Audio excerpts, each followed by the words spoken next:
સમાચાર પતંગ પ્રેમીઓ માટે સારા સમાચાર। ઉત્તરાયણમાં પવનની ગતિ સારી રહેવાની અંબાલાલની આગાહી છે। હવામાન નિષ્ણાત અંબાલાલ પટેલે આગાહી કરી છે। સવારે 6 કિલોમીટર પ્રતિ કલાકની ઝડપે પવન ફૂંકાશે। બપોર બાદ પવનની ગતિ 10 થી 15 કિલોમીટર પ્રતિ કલાકની રહી શકે છે। ઉત્તરાયણમાં પવનની સ્થિતિ એકંદરે સારી રહેવાની શક્યતા રહેશે।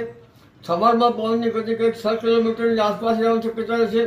દિવસે થોડી વધતી જાય અને લગભગ બપોરે થોડી મંદ રહેવાની શક્યતા રહેશે। પુનઃ સાંજ આવે પવનની ગતિ રહેવાની શક્યતા રહેશે એટલે પવન એકંદરે સારું રહેવાની શક્યતા રહેશે। તો રાજ્યમાં ઠંડીને લઈને પણ અંબાલાલ પટેલની આગાહી 9 થી 15 જાન્યુઆરી સુધી રાજ્યના વિવિધ ભાગોમાં ઠંડી રહી શકે છે। ઉત્તર ગુજરાતના ભાગોમાં 15મી તારીખ સુધી ઠંડી રહેશે।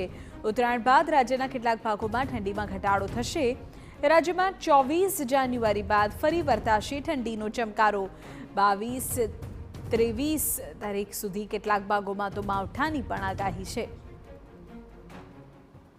ઠંડીની તારીખ લગભગ 10-11 સુધીમાં હજુ ઠંડીનો ચમકારો રહેશે અને લગભગ કેટલાક ભાગમાં ઠંડી ક્રમશઃ ઘટી જશે, પરંતુ ઉત્તર ગુજરાતમાં તો તારીખ 15મી લગભગ જાન્યુઆરી સુધીમાં ઠંડી રહેવાની શક્યતા રહેશે।